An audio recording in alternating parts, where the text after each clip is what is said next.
Good morning, students. Now, as you can see, the topic of discussion today would be deadlocks. In my live session yesterday, I have given you an introduction of what are deadlocks and what are the necessary conditions which are termed as Kaufman conditions in deadlock. Just have a quick recap of it. Whenever a process executes in a computer, it requires resources. Resources are granted in a sequential order. For what is that sequential order? The process requests for some resource, operating system grants the resource if it is available, otherwise lets the process to wait. And the third step is the process uses it and releases on its completion. This is the complete procedure of resource allocation, because operating system, as you all know, is also called as resource manager. Now, to define a deadlock, we say deadlock is a situation that occurs in operating system when any process enters a waiting state because another waiting process is holding the demanded resource. That is, if suppose P1 is having R1 and wishing to have R2, and P2 is already having R2 and wishing to have R1, kind of, or a chain. So when such kind of a situation happens, that is known as a deadlock situation. And usually it is found that deadlock is a common problem in multi-processing environment where you have multiple processes competing with each other for allocation of resources. So we can also say that a deadlock is a situation where each of the computer process waits for a resource which is being assigned to some other process. In this situation, none of the process gets executed since the resource it needs is held by some other process which is also waiting for some other resource to be released. For this, we have seen that there is an example. This example will make things clear to you. You can see here P1 having resource R1 but wishing to have a lock on R2. P2 is a process already having R2 as a resource allocated to it but wishing to have a resource R3. And similarly, P3 is having a resource R3, is holding it but wishing to have a resource R1. So all these three processes are in halt state because of a deadlock, right? So this is a situation of deadlock where none of the process is executing. Now, what are the necessary conditions for deadlock? As I told you, that is also known as Kaufman conditions. There are four necessary conditions for a deadlock to happen. An important point to be noted is these four conditions have to coexist. First is mutual exclusion. Mutual exclusion says only when there is one instance of a resource, okay, so then it will lead to a condition of deadlock. Had it been कि resource के multiple instances होते, deadlock नहीं होगा. तो अगर out of these four conditions किसी भी एक कंडीशन को अगर हम फॉल्स कर देते हैं तो we can avoid a deadlock या we can prevent deadlock situation. दूसरा है hold and wait. Hold and wait भी वही है. Process 1 is already allocated resource 1 and process 2 is already allocated resource 2 and 3, but process 2 requests for resource 1 which is already allocated to process 1. So this is holding and waiting for resource. Process 2 is holding resource 2 and 3 but requesting for resource 1. So this is the condition for deadlock. Third condition is no preemption. When all the processes which are competing with each other do not preempt themselves, means आप किसी भी process को forcibly stop नहीं कर सकते या उससे resource D allocate नहीं करा सकते जब तक कि वो प्रोसेस सेल्फ डिस्ट्रक्टिव ना हो या सेल्फ प्रिंट ना करे. एग्जाम्पल में you can see process 1 has been allocated with resource 1 and process 2 has been allocated with resource 2, but process 2 requests for resource 1 which is denied and because of which it enters the deadlock situation. ये deadlock situation can be resolved if process 1 preempts and releases resource 1 which can be allocated to resource 2, process 2 as per request.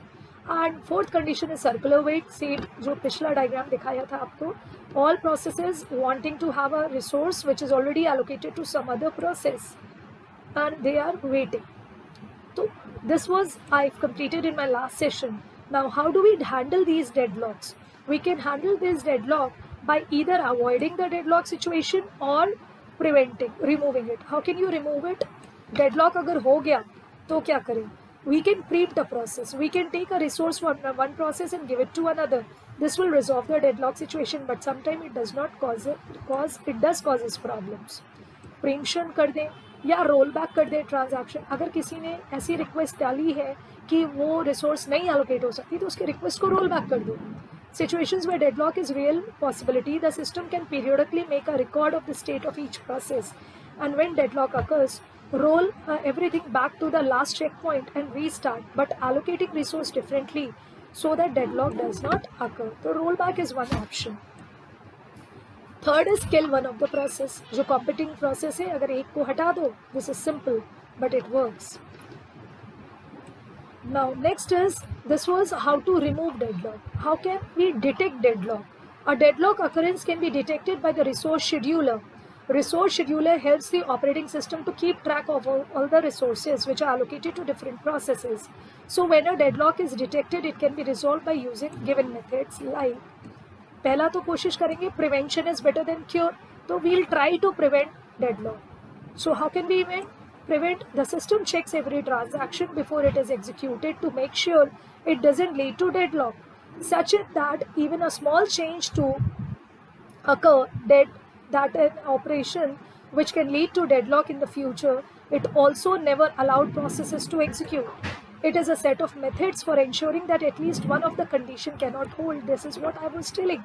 Kaufman की 4 condition में से अगर हम एक condition को false कर दें, तो मेरा deadlock होने से बच सकते हैं. We can prevent that deadlock. Deadlock avoidance.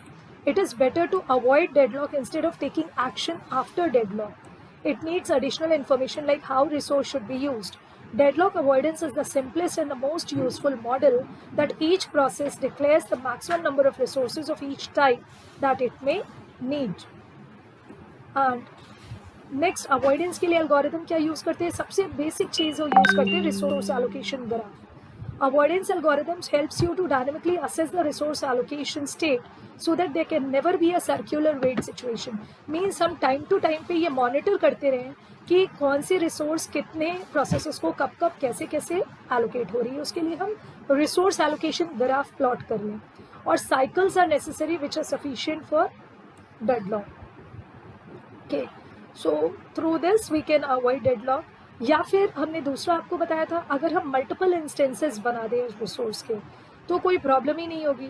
Library में क्या होता है, एक ही सब्जेक्ट के एक ही ऑथर की मल्टीपल कॉपीज़ होती हैं, तो कभी भी स्टूडेंट्स में कंपटीशन में लड़ाई नहीं होती कि हमें ये बुक इशू करानी हो. फॉर एग्जांपल सी की Reema Thareja is a very popular book, so we usually keep 8 to 10 copies of C programming by Reema Thareja, Oxford publication.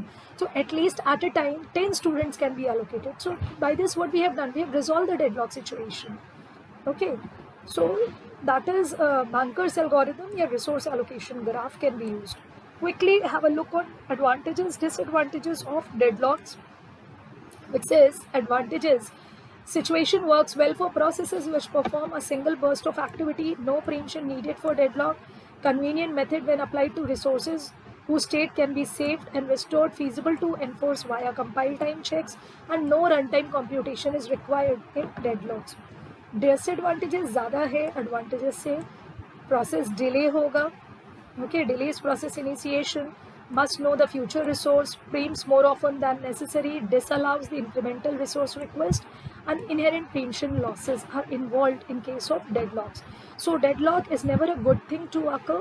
We as a good programmer should always try to avoid the deadlock situations as much as possible.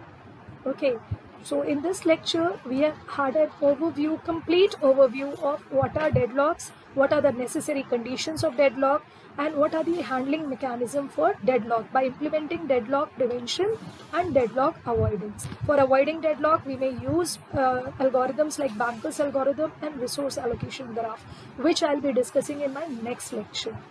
So that's all for today. Thank you.